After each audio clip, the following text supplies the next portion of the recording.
आपलं आरोग्य आपली जबाबदारीमध्ये तळजाई येथे आदरणीय योगाचार्य खोपडे सर आचार्य आहेत।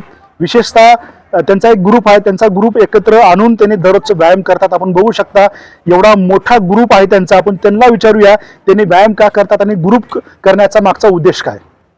आजकालच्या धकाधकीच्या जीवनामध्ये प्रत्येकालाच वेळ नाही, प्रत्येक स्पर्धेचं युग असल्यामुळं प्रत्येक जण फक्त आणि फक्त पैशाच्या मागे लागलेला आहे। परंतु आम्ही लोकांनी योग मित्र परिवार हा ग्रुप स्थापन करून या ठिकाणी योगाचे धडे घेतले जातात। पहाटे 4 वाजल्यापासून ब्रह्ममुहूर्तावर उठून या तळजाई मातेच्या कुशीमध्ये आम्हाला आनंद यात्रा करावीशी वाटते। आणि या ठिकाणी तळजाईला आमचे गोसावी सर वारंवार सांगत असतात की या ठिकाणी हवा जी आहे ते 1 लाख रुपये तोळ्याने मिळते। त्याचा जर आनंद घ्यायचा असेल तर तुम्हाला तळजाईला यायलाच पाहिजे। आणि स्वतःचं आरोग्य स्वतःच्या हातात आहे। फक्त पैसा आणि पैसा तुमचा कामाला येत नाही, तर तुमचं आरोग्य तुमच्या शेवटपर्यंत टिकून राहतं। आणि निरोगी आरोग्य हीच आपली गुरुकिल्ली आहे आणि त्यामुळे त्याचा आनंद घेता आला पाहिजे। मित्रांनो, मला असं वाटतं की या ठिकाणी बरेचसे असे आमचे साधक आहेत की ज्यांना बऱ्याचशा विविध प्रकारच्या व्याधी होत्या। या योगाच्या माध्यमातून सगळ्यांच्या साधना केल्यामुळं, व्यवस्थित आल्यामुळं बरेचशा लोकांचे व्याधी दूर झालेले आहेत आणि त्यामुळे ते लोक आनंद घेत आहेत। काही लोक काठीवर येत होते ते आता स्वतः पायाने चालत येत आहेत। ज्यांना गाडी चालवता येत नव्हते ते आज गाडीने येत आहेत। आमचे दादा निकम आहेत, ते फक्त अगदी 10 पावलं सुद्धा चालत नव्हते, परंतु आज गेली 6 वर्ष झालं ते आमच्या सोबत आहेत, खूप आनंद घेत आहेत। आणि आम्ही विविध प्रकारचे कार्यक्रम आयोजित करतो, जसं की स्वच्छता अभियान आहे किंवा तुमचं सहली आयोजित करतो, ट्रेक आयोजित करतो।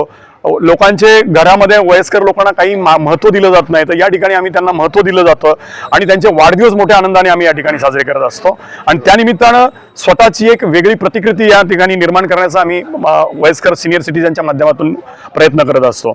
मला असं वाटतं की योग केल्यामुळं कोणाचंही नुकसान होत नाही, साईड इफेक्ट काही नाही आहे। त्यामुळे प्रत्येकाने योग करावा आणि आपलं आरोग्य निरोगी, निरामय, मंगलमय, सुखमय करावं हीच ईश्वराजवळ प्रार्थना करतो आणि थांबतो। जय हिंद, जय महाराष्ट्र। सर, विशेषतः आज पुण्यामध्ये बोटावर मोजण्याएवढेच लोक व्यायाम करतात, जे लोक व्यायाम करत नाहीत अशाला आपला काय सल्ला आहे सर। सर, मी हे सांगेन की तुम्ही आहारावर कंट्रोल करा। रोज सकाळी ज्या वेळेला तुम्हाला जमेल त्यावेळेला तुम्ही चालण्याचा प्रयत्न करा। किमान व्यायाम जरी नाही केला तरी तुम्ही चालणं हा सगळ्यात सुलभ आणि चांगला व्यायाम आहे, त्याचा जरी तुम्ही अंगीकृत केलं तरी तुम्हाला फायदे होऊ शकतात। मी हाऊस जॉयच्या माध्यमातून, अर्बन क्लबच्या माध्यमातून पुण्याच्या कोण्याकोण्यामध्ये जाऊन 38,000 लोकांना योगाचे धडे दिलेले आहेत 2015 सालापासून सर।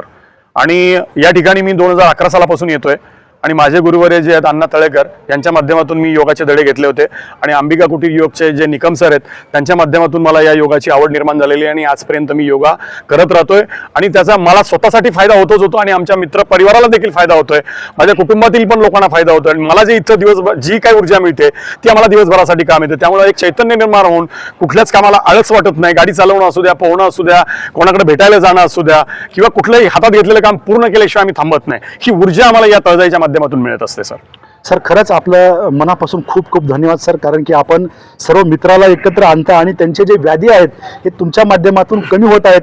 बघा, जगातलं सर्वात मोठं जर काही असेल तर आरोग्य आहे आणि तुम्ही सर्वांचं आरोग्य जपता, तुम्हाला मनापासून सुलट आहे। आपल्या सर्वांचं मनापासून खूप खूप धन्यवाद। जय हिंद, भारत माता की, भारत माता की। आम्हाला